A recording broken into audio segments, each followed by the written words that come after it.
हाँ जी दोस्तों, आज के इस क्लास में आप सभी लोगों का स्वागत है। आज हम यहाँ पे बात करेंगे अर्धनारीश्वर पाठ के बारे में और अर्धनारीश्वर पाठ को हम लोग बहुत अच्छे से समझने वाले हैं और बेसिकली शॉर्ट नोट्स बनाने वाले हैं।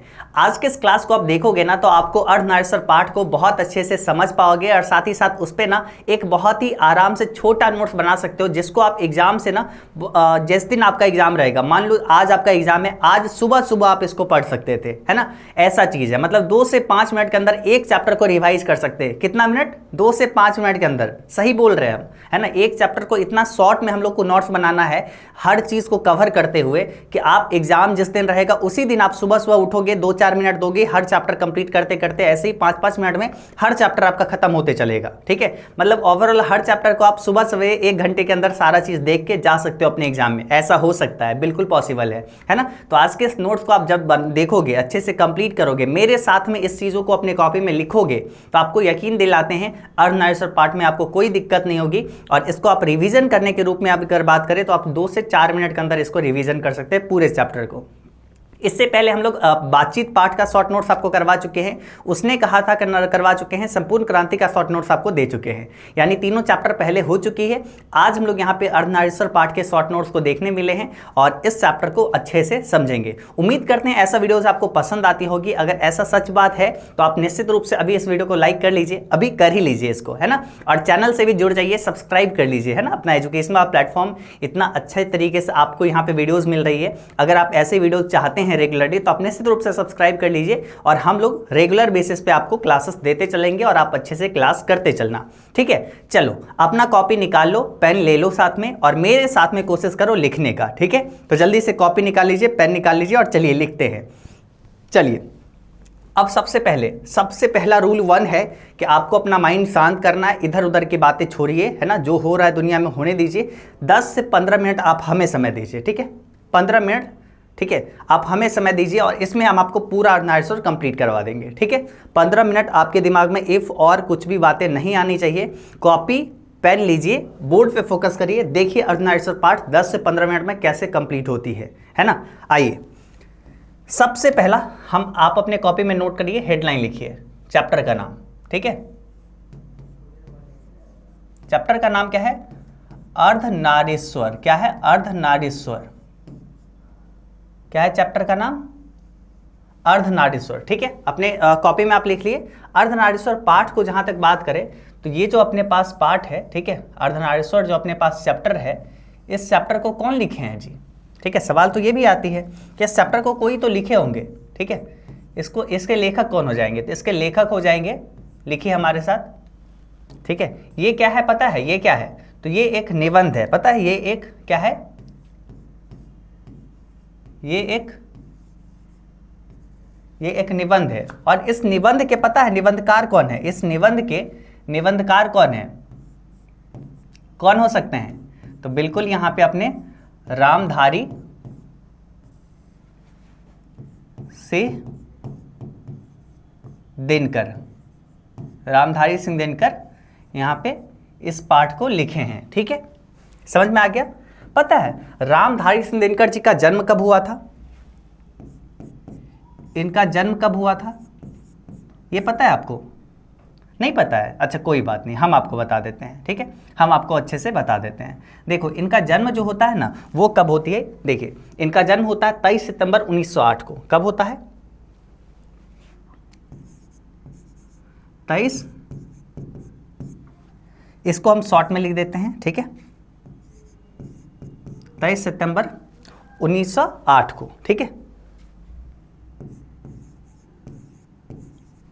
23 सितंबर 1908 को इनका जन्म होता है। ठीक है, ये अपने कॉपी में नोट कर लीजिए। उसके बाद इनका जन्म पता है कहां पे होता है? इनका जन्म स्थान के बारे में आपको पता है? इनका जन्म स्थान कहां पे है?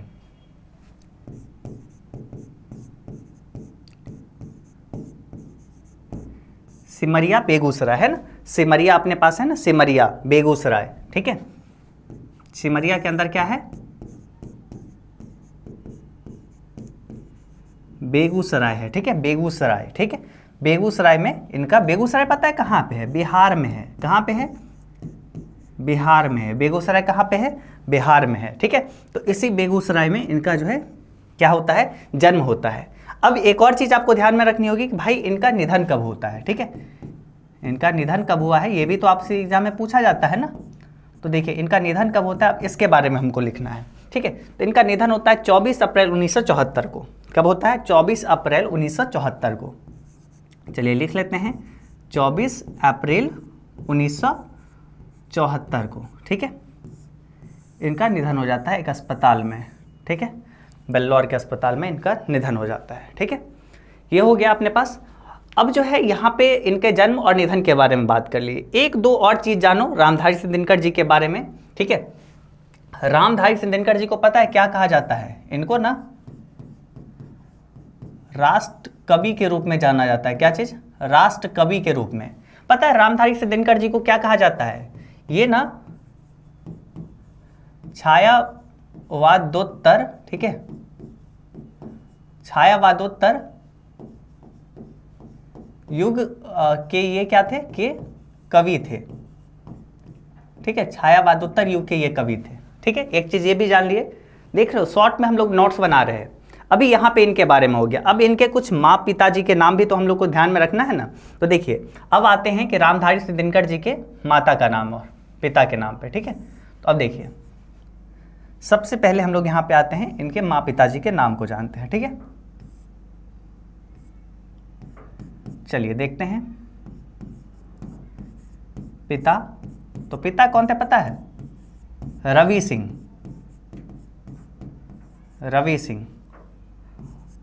और माता कौन थी पता है? मनरूप देवी। को माता कौन थी? मनरूप देवी। देखिए यहां पे होगा, है ना, मनरूप देवी। मनरूप देवी। इनकी पत्नी का भी नाम हम लोग को याद रखना है, पता है? इनकी पत्नी, तो पत्नी का नाम जो है ना वो अपने पास है श्यामावती। क्या है? श्यामवती। ठीक है, श्यामवती देवी पत्नी का नाम है। ये तीन जो है आपको निश्चित रूप से ध्यान में रखना है, पिता का नाम, माता का नाम और पत्नी का नाम।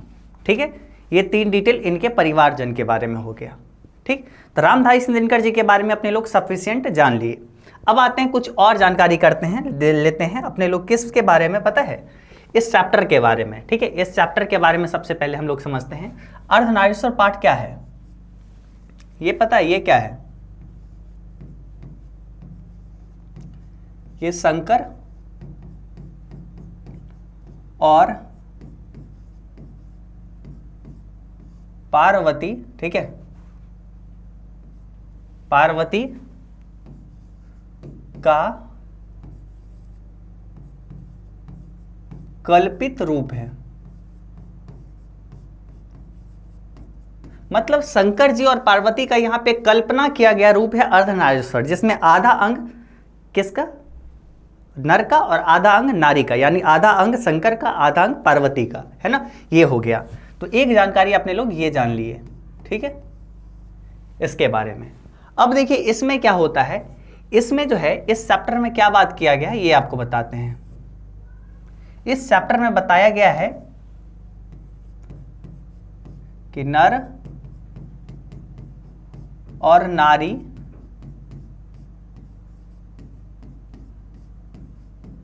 पूर्ण रूप से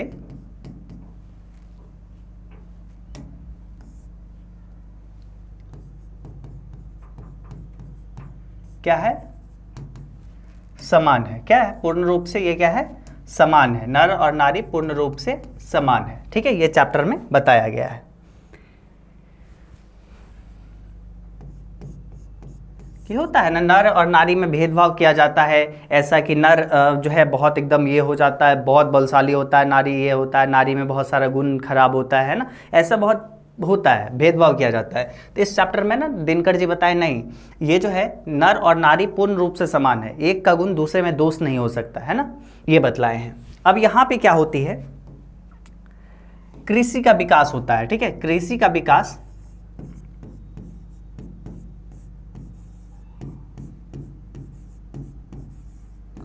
कृषि का विकास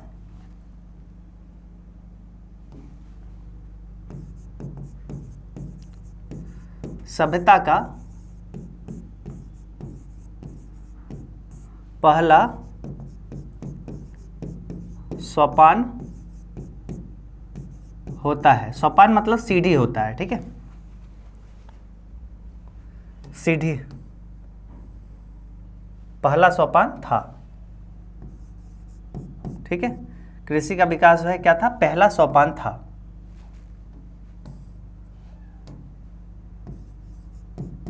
ठीक है,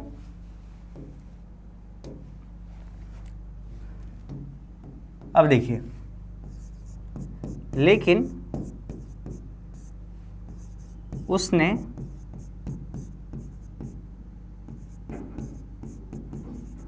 मनुष्य से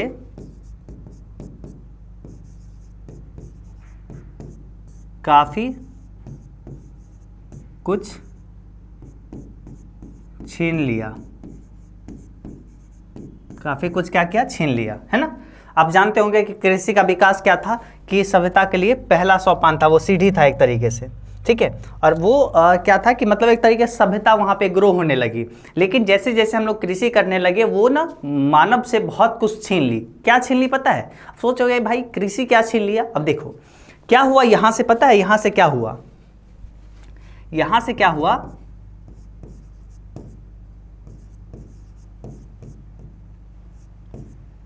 जिंदगी, ठीक है, या फिर ऐसे लिखो, जीवन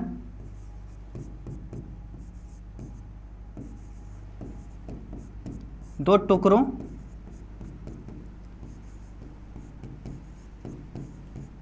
में बट गई। ठीक है, जीवन जो है दो टुकड़ों में बट गई। ठीक है, पुरुष जो है बाहर रहने लगा। ठीक है, क्या हुआ?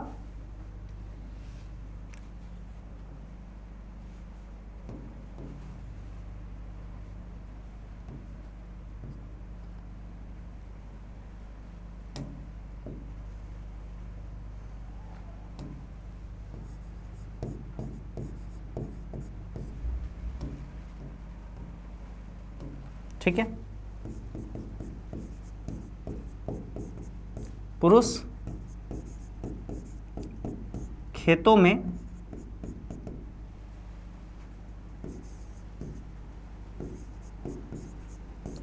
कुदाल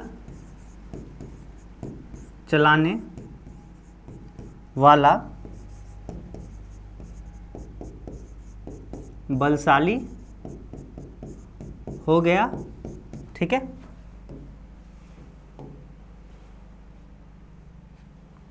ठीक। और वहीं जो है महिला घर में रह के, आप ऐसे लिख सकते हो लास्ट में एक और पॉइंट देके कि महिला जो होती है, महिला जो घर में रह के अछोड़ना पछोड़ना करने वाली दिनहीन हो गई। ठीक है, ये बलशाली हो गया, महिला दिनहीन हो गई। ठीक है, घर का कामकाज करने वाली दिनहीन हो गई। ठीक है, ये आप जान लिए कि अर्धनारीश्वर पाठ में बेसिकली क्या हुआ। एक दो और चीज़ है, ठीक है, कि जैसे यहाँ पे बहुत सारा चीज़ बात की है, जैसे हम आपके लिए कुछ कुछ चीज़ नोट करके भी लाए हैं। ठीक है, बुद्ध के बारे में। ठीक है, बुद्ध जी जो थे, भगवान बुद्ध, वो भी बहुत कुछ बोले हैं इस चीज़ के बारे में, है ना।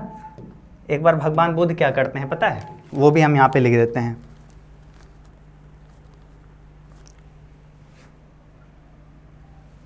चलिए, ये भी हम अच्छे से यहाँ पे लिख देते हैं।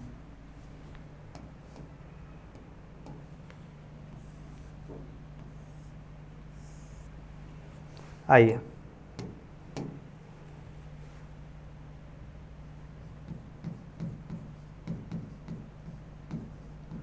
भगवान बुद्ध और महावीर ने, ठीक है,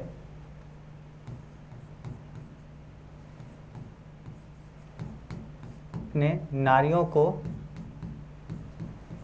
भिक्षुनी, ठीक है, जिसको कहते हैं भिक्षा मांगने वाला, भिक्षुनी होने का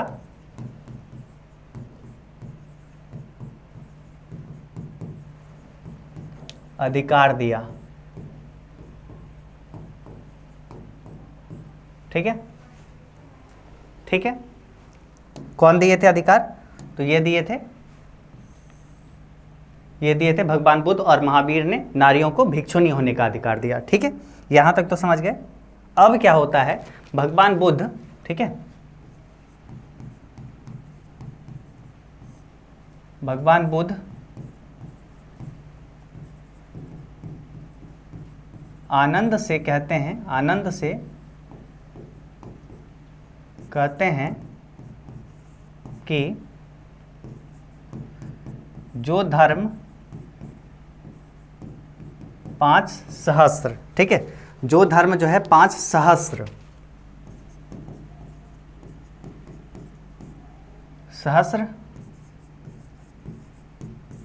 चलने वाला था, वो अब जो है सिर्फ 500 वर्ष चलेगा, वो अब 500 वर्ष चलेगा, ठीक है।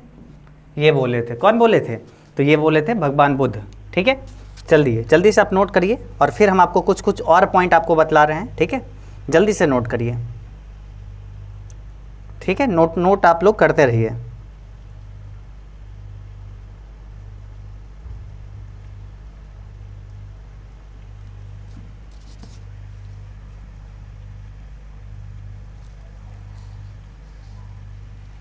ठीक है, यहाँ पे जो है सहस्त्र वर्ष जो लिखा हुआ है, तो यानी सहस्त्र का मतलब 1000 साल, तो यानी जो 5000 साल चलने वाला था वो सिर्फ 500 साल चलेगा, ये बोले हैं भगवान बुद्ध आनंद से। क्यों?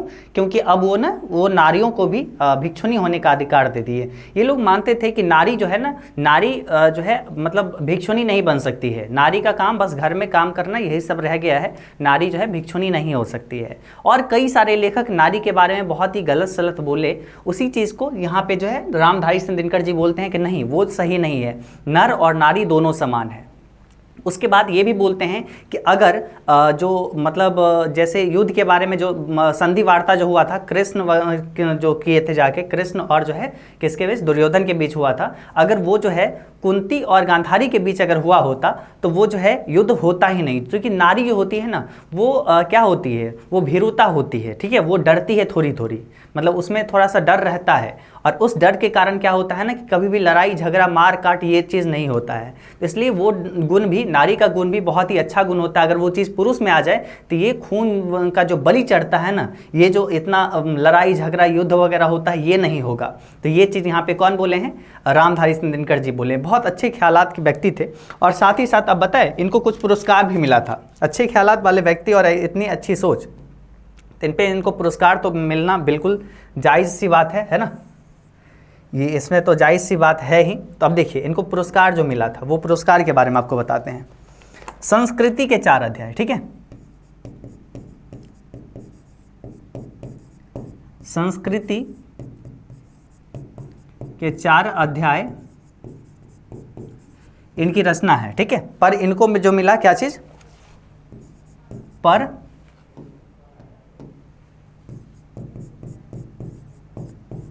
साहित्य अकादमी पुरस्कार, ठीक है, अकादमी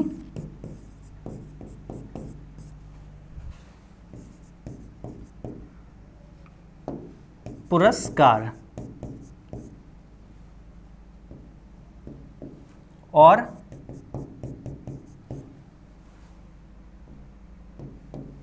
उर्वशी पर, ठीक है,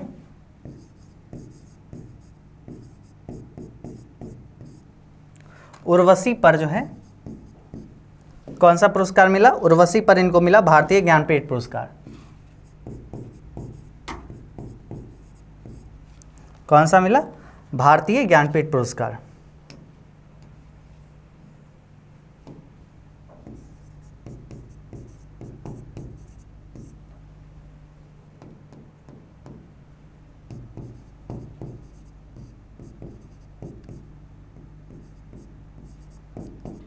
भारतीय ज्ञानपीठ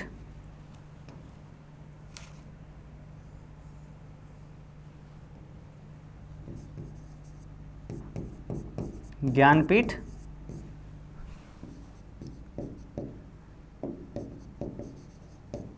पुरस्कार मिला, ठीक है। तो ये इनके बारे में हो गया। आई थिंक अब हमें कोई चीज़ और छूटा भी है। छायावादोत्तर युग के कवि थे, ठीक है, ये सब हो गया, ठीक है। हाँ चलो अब कुछ भी नहीं बाकी। तो अपने पास कुल मिला के बात करें इस चैप्टर में क्या बात किया गया है, तो इस चैप्टर में देखो क्या बात किया गया वो अब अच्छे से समझिए एक बार, ठीक है। देखो अर्धनारीश्वर पाठ है। अर्धनारीश्वर पाठ एक निबंध है जिसके निबंधकार हो जाएंगे रामधारी सिंह दिनकर जी, जिनको हम लोग राष्ट्र कवि के रूप में भी जानते हैं। पता है ये राष्ट्र कवि के रूप में जाने जाते हैं, राष्ट्र के कवि के रूप में। कितनी सौभाग्य की बात है बिहार के लिए। इनका जन्म जो है ना बिहार में ही हुआ था, सिमरिया बेगूसराय में। पता है ये 23 सितंबर 1908 को इनका जन्म हुआ था। फिर इनका दुर्भाग्य स्वरूप इनका निधन हो गया अस्पताल में, ठीक है, बेल्लोर के अस्पताल में 24 अप्रैल 1974 को, ठीक है। ये ना छायावादोत्तर युग के बहुत ही प्रमुख कवि थे, छायावादोत्तर युग के। देखिए उसके बाद इस चैप्टर के बारे में अगर बात करें तो सबसे पहले रामधारी सिंह दिनकर के पिता जो है रवि सिंह है, माता का नाम मनरूप देवी है और पत्नी का नाम श्यामावती देवी है, ठीक है, श्यामवती देवी। तो ये इनके बारे में हो गया। ये अर्धनारीश्वर पाठ लिखे जो कि निबंध है। इस निबंध में बात की है किसके बारे में, अर्धनारीश्वर के बारे में, यानी शंकर और पार्वती का कल्पना किया गया रूप, यानी कल्पित रूप, जिसका आधा अंग पुरुष का और आधा अंग स्त्री का है, नारी का है ना, उसके बारे में बात किए हैं। इसमें बताएं कि नर और नारी पूर्ण रूप से समान है, एक का गुण दूसरे में दोष नहीं हो सकता, बल्कि अगर एक का गुण दूसरे में आता है इससे उसकी गुणवत्ता में वृद्धि ही होगी, है ना। उसके बाद बताए हैं कि जिंदगी में, है ना, कृषि जो है सभ्यता के विकास में कृषि का जो है विकास जो है एक बहुत ही एक तरीके से पहला सोपान साबित हुआ, या एक तरीके से पहला सीढ़ी साबित हुआ। उसके जीवन के विकास में क्या हुआ, कृषि का विकास जो है वो एक सोपान साबित हुआ, एक कृषि एक जो है सीढ़ी साबित हुआ। और उस सीढ़ी को जैसे ही हम इंसान चढ़े वो ना क्या किया, इंसान से बहुत कुछ छीन लिया, ठीक है, बहुत भारी कीमत चुकानी पड़ी इंसान को। जिंदगी जो था ना उस जिंदगी को, जीवन को 2 टुकड़ों में कर दिया कृषि के आविष्कार से, ठीक है। पुरुष का जीवन बाहर रहने लगा, वो खेतों में काम करने वाला, कुदाल चलाने वाला बलशाली हो गया, और नारी जो है घर में रहकर अछोड़ना पछोड़ना, राशन पानी, यही सब घर के कामों करने में लग गए, और वो जो है क्या हो गई, दीन हो गई। यानी बाहर का जीवन बड़ा और घर का जीवन छोटा होता गया, बड़ा जीवन छोटे जीवन पर हावी होता चला गया, ठीक है। उसके बाद यहाँ पे बताए हैं कि जैसे कि मतलब इन भगवान बुद्ध के बारे में उसके बाद बतलाया कि भगवान बुद्ध जो है ना, भगवान बुद्ध क्या किए थे, वो भगवान बुद्ध और महावीर जो थे वो स्त्री को भिक्षुणी होने का अधिकार दिए, ठीक है। लेकिन बाद में भगवान बुद्ध जो है अपने आनंद से कहते हैं, एक आनंद से कहते हैं, ठीक है, कि आनंद जो हमने धर्म चलाया था वो धर्म ना 5 सहस्र वर्ष चलने वाला था, लेकिन अब जो है वो सिर्फ 500 वर्ष तक चलेगा, चूँकि हमने महिलाओं को यानी नारियों को भी भिक्षुणी होने का अधिकार दे दिया। उसके बाद दिनकर जी बहुत सारे चीज़ों में कंपेयर करते हैं कि नारी में भी बहुत अच्छी गुण है, और नारी का गुण में भी अगर पुरुष में जाती है तो वो भी अच्छा है पुरुष के लिए, और पुरुष का गुण भी अगर नारी में आता है तो वो भी अच्छा है ना। एक दूसरे का गुण किसी के लिए दोष नहीं हो सकता, बल्कि उसकी गुणवत्ता में वृद्धि ही है। और यहाँ पे कुल मिला के दिनकर जी नारी और नर को एक तरीके से पूर्ण रूप से समान माना है, ठीक है। तो यही पूरे अर्धनारीश्वर पाठ हो गई। होप सो आप अगर इसको अच्छे से लिखोगे और आप अगर इसको पढ़ने का कोशिश करो तो आई थिंक हमें लगता है 2 से 4 मिनट के अंदर आप इसको पढ़ सकते हो, है ना। एग्जाम में आप इस चैप्टर को 1 पेज में आप लिख सकते हो, और लास्ट एग्जाम के दिन आप अगर एक दिन में, अब अगर जिस दिन एग्जाम है उस दिन भी अगर 2 मिनट भी आप समय दोगे तो आपको लगभग सब चीज़ आपके माइंड में क्लियर हो जाएगी पूरा चैप्टर के बारे में, है कि नहीं है। आप ये निश्चित रूप से बताओ तो हमें, है ना। अगर आपको लगता है कि ये सही में एक अच्छा नॉलेज आप लोग को मिल रहा है, एक सही नॉलेज मिल रहा है, तो आप हमें नीचे कमेंट करके बताइएगा। हम ना कुछ आप लोग के लिए नया हर हमेशा करते रहते हैं, कुछ ऐसा चीज़ आपको दे जो कि ऑलरेडी नहीं हो कोई भी चीज़, वो चीज़ हम आपको प्रोवाइड करने की कोशिश करते हैं। बेटर नॉलेज किसी भी तरीके से आपको ना, एक चीज़ को इतने अच्छे तरीके से अलग अलग तरीके से हम आपको पढ़ा देंगे ना कोई तरीका से आपको याद हो ही जानी है ना।